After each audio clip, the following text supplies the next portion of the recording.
Welcome to our podcast where we look for opportunities in our lives to see a beautiful view. I'm Paul. And I'm Candy. Thank you for joining us again today. It has been such a big encouragement for us to see our beautiful View online community begin to grow.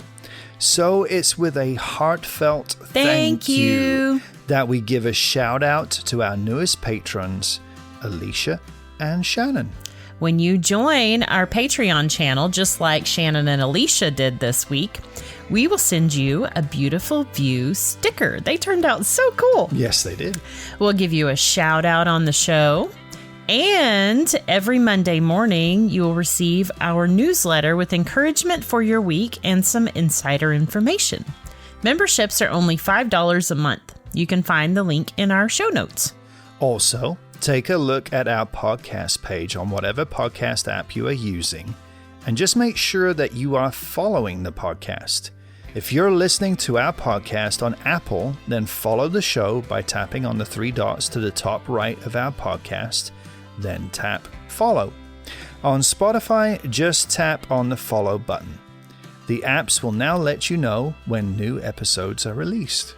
We are so excited to share with you again today. So, sit back, relax, and enjoy the beautiful view.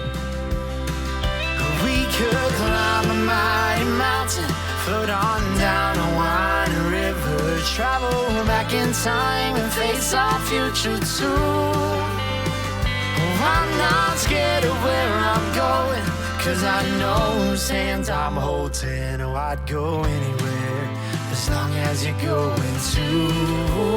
Well, I'd go anywhere as long as I'm with you. Today we are going to be talking about moving on. Wait, we're not moving again, are we? No, silly. We're going to share about what it's been like moving on to a new chapter in life, where our kids are not little kids anymore, where we are now completely stationary, where we're putting down some roots after so long of not being rooted to a place. We've hit a stage where our kids are pretty independent. Emily just began her second year of college. Tyler started high school and public school this year for the first time since kindergarten. They both have jobs, pay for most of their own expenses, and they pretty much keep their own schedules. With the lifestyle we have lived, they have had time to learn things that a lot of kids either don't have the time for or don't have the opportunity to explore. We have always encouraged them to try new things, and it's really cool to watch them find their way in new situations and places. Yes, and we have also had the opportunity to develop a really special relationship with them. That, by the way, began way before they hit this stage of life. And because of that, we trust them to go out into the world and just be great little humans. We're going to talk a little bit about the importance of being intentional with your relationships before these days come along. It's pretty exciting to witness them putting all of the life skills and values we've taught them into action. They're pretty special kids, if we do say so ourselves. They are. It's still kind of hard to let go sometimes. That's probably been the most difficult part of this season for this mama. Yep. It's exciting to watch them find their way and go out and be their own little lights in our community, but oh my goodness, it has not been easy on me. No. How has this season affected you? Well, there are some good things. I like the fact that Tyler has grown into a big, strong lad who is able to help out fixing things around the house, vehicles, RV, to carry things around. And he is a little light in those situations. He really helps me to keep a good attitude. and he's just a great help. I just love spending time with him. And then with Emily, she is always willing to go out and run the occasional errand. And of course, now she's driving, so she can do that kind of stuff. And she's always been a great listener, even, you know, sort of going back to the days when she was like 13, 14. and she would come with me to help me on a video shoot or whatever. And she took the role of production assistant on those shoots. Yeah. And she's just a fantastic listener and gives some really good advice. So there's been some positive things. The negative things are, I miss having little kids. Yeah. The play. I have to find ways to connect with them now that are more in line with their level of maturity and their age. And we have found some replacement things, there's some things that we have in common that we like together. It's just different, you just like when they were little, everything was fun and you could just, mess around and just have a great time. But that's why we have a puppy now. Yeah, the puppies have their purpose. Yeah, I always refer back to the scripture in Proverbs 22:6. It says, "Train up a child in the way he should go, and when he is old, he will not depart from it." I have to believe that we have given the kids all the tools they need this far, and that those things have shaped their character in a way that they will be positive influences and a walking testimony in their individual environments. They meet different people wherever they go, and they meet different people than we do. They do, yeah.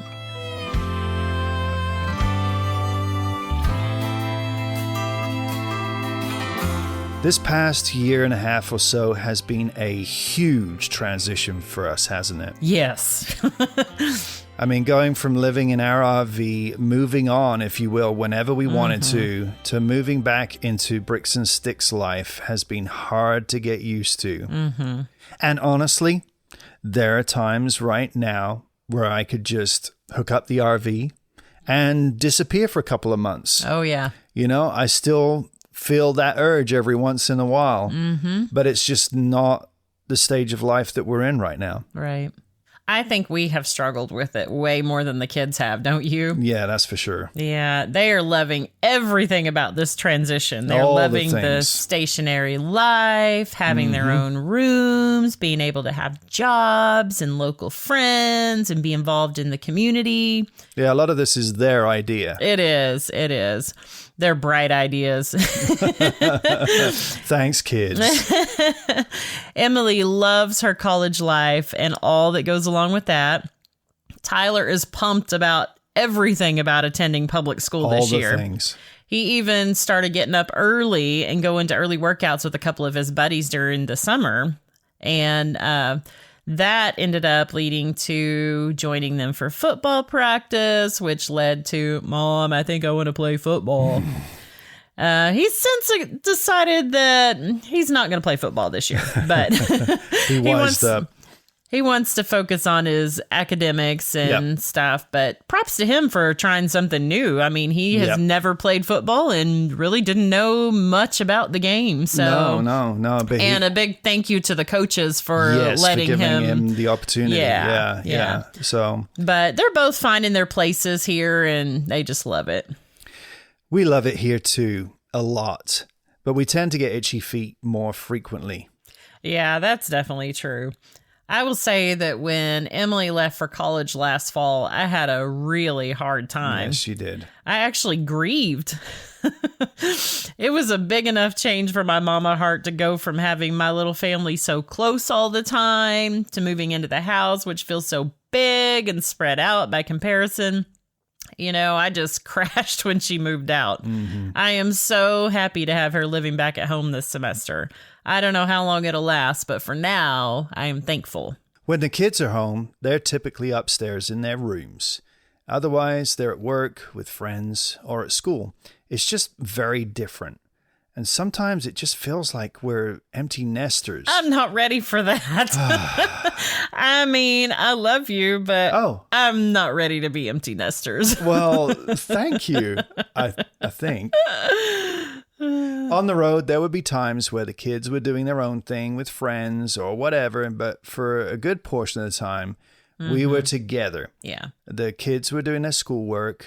I was working at my computer, and you were splitting your time between teaching the kids and working on your laptop, all within the 400 square feet we had in our RV. Yeah. And when we went on outings, we all went, whether it was to a museum, a national park, or just out for ice cream. It was a family affair. It has definitely been different in that aspect. But there are some really positive things that have come out of this chapter too. There have. It's so cool to watch our kids thrive in the wild. It's also great to know that our unconventional lifestyle didn't screw them up.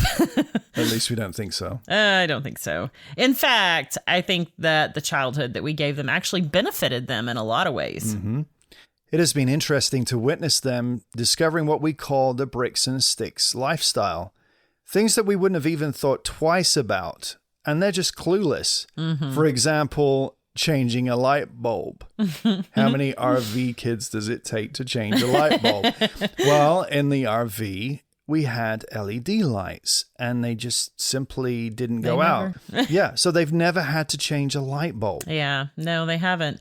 And Emily got to experience something brand new a few weeks ago. She was asked to move a wheelbarrow for the first time. Yes, she was like, how does this work? Of course, she's never used one because we lived in an RV. And for Tyler, he was excited to ride on a school bus the other day for the first time since kindergarten. I mean, that's a big deal. We've ridden on double-decker tour buses and trains, but a school bus? The cool thing is that our kids have experienced so many new things and have learned such a variety of skills along the way that they are not afraid to jump into anything and figure it out. And I love that. And I love it too.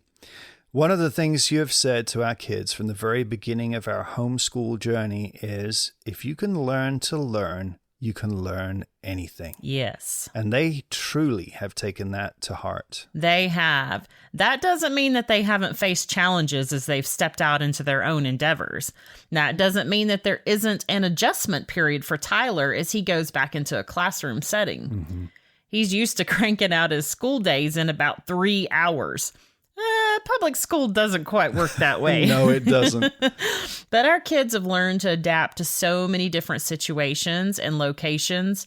I have no doubt that he will figure it out. And he will not only figure it out, but he will bless every single person that he comes across because that's who he is. Yes, it is. We have cool kids. Yeah. Their rebellion is even kind of cute.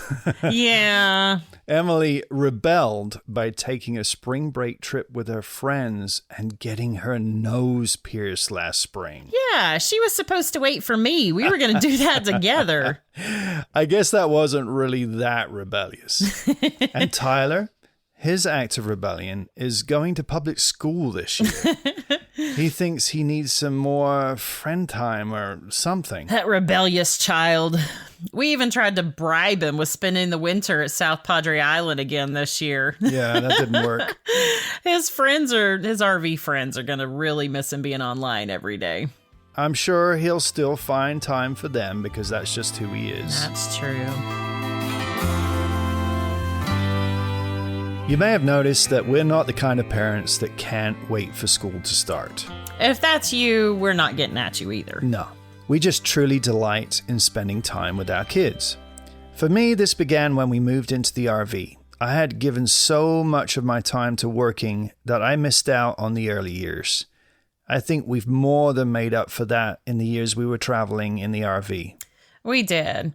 It was so interesting. A couple of weeks ago, Emily came home from a long day working orientation at her college. Mm-hmm. She's one of the student employees on campus. And student ambassador. Yes. She was telling us about her day, and she said, I just want to thank y'all for being such awesome parents. And I was like, oh. With a big grin on her face. Yeah, but... You know, she'd basically been there all day working the tables and stuff. She'd seen every kind of parent and kid come through there. Yep. There were the helicopter moms that wouldn't let the kids get a word in edgewise. Yep. There were the bragging parents that had to tell every one of their kids' accomplishments. Yeah, because the kid doesn't need college. They're too smart for it or something. And then there were the ones that just didn't want to have anything to do with anything. They didn't want to be there. They're ready to go home, you know. Yep. So... She just basically said that she had watched all of those students and parents interacting, and all she could think of was that she was just so thankful for us, for the way we encouraged her to be independent, for the way we gently guided her and protected her without ever being over the top. And that was just so reassuring to me, to us. It was really sweet. And I'm sure after living a somewhat sheltered life, there are just shocking situations when you come across people like that. Like, how in the world can people act like that? Well, I was thinking most of the families that we were around while we were on the road were fairly similar to us. Yeah. A lot of them had come from, and we've talked about this before, but a lot of them had come from situations like us where they've been spending way too much time at work, both mom and dad. Right. And now they were looking to redeem the time with their kids while they still could. Right. So there was a lot of similarities there. And so she was around just families with similar values to us. Yeah. And she has never experienced this different way of life and the different ways of parenting and the different kids that produces. Yeah, it's been a really interesting adventure for her, I think, in the last year, kind of just getting to know other kids that are very different from her, come from very different backgrounds. So anyway. I just feel blessed that we were so close and involved in our kids' lives in the formative years. Yes. The way we were able to pour into them during that time definitely impacted the people they are today. And I believe that set them up with the values, beliefs, and character that they will carry with them from now on. So, what does all of this mean for you, our listeners? How can our experiences encourage you on your parenting journey? I know that some of our listeners have young children. If you fall into that category, you are in the perfect spot to start being really intentional about the values and character you encourage in the lives of your children. What matters most to you? Their character, their faith, the way they treat other people? Our children are a reflection of us. The whole monkey see, monkey do applies here. Yep. And young kids are sponges. They copy what they see and hear, both good and bad. So our challenge to you, regardless of the current age of your children, is to nurture those relationships. Set a good example for them. Be the kind of parent your children need. If you have teens or young adults, listen to their stories, even if you don't know the people or subjects they're talking about. They might not answer your 20 questions when you ask. But if they come in at the end of the day and they want to talk, drop what you're doing and listen to them. Put your phone down and pay attention. I promise it's worth the investment. It's not always easy, especially if you found yourselves with teens wishing that you'd started being intentional about things several years ago. It's never too late, though. I've found with my teens that honesty and a humble heart go a long way when I don't get things right or when I wish I had done something better or responded differently. They're people too. They're going to make mistakes. I'm going to make mistakes. But if we can talk about the things with mutual love and respect, the outcome is usually favorable for everyone. We all grow from these situations. It's about being authentic. Yes. We also include our teens in a lot of our decision making. They don't get the final say, but they definitely get to air their ideas and opinions. Sometimes they even come up with a creative solution that we haven't even thought of. That's true. And there is always an open conversation. We just function as a team. If one of us is struggling, the others pitch in to help. Though we are definitely moving on to new territory in this season, it's not about where the journey takes place. It's all about who we are on the journey with. And that is a beautiful thing. Thank you for listening today. If you know of someone who would enjoy this podcast, please let them know. Follow the Beautiful View podcast on Facebook or Instagram, share our posts, or share the link to our podcast. In our next episode, we will be talking about drive-through history. Yeah, this is going to be a fun one. It's a request from our daughter, Emily. She wants us to do a podcast showcasing how we spent a couple of years learning on the road by visiting historical sites, museums, and national parks. I think our listeners will be kind of fascinated by the education we all got along the way. That was a great time. Thank you to the Hopeful Few for providing the music for the show. Check out Tyler and Kelsey's music on Spotify or Apple. Find the links in the show notes. Also, if you are a business owner, then we have a great opportunity for you to become a sponsor of the Beautiful View podcast. If you like what we're doing and would like to attach your brand with our positive, hopeful message, then send us an email at beautifulviewpod@gmail.com. We hope you have a great day. And remember to always keep an eye open for opportunities in life to see a beautiful view. We could climb a mighty mountain, float on down a winding river, travel back in time and face our future too. Oh, I'm not scared of where I'm going, 'cause I know whose hands I'm holding. Oh, I'd go anywhere as long as you're going to. And I'd go anywhere as long as I'm with you. Yeah, I'd go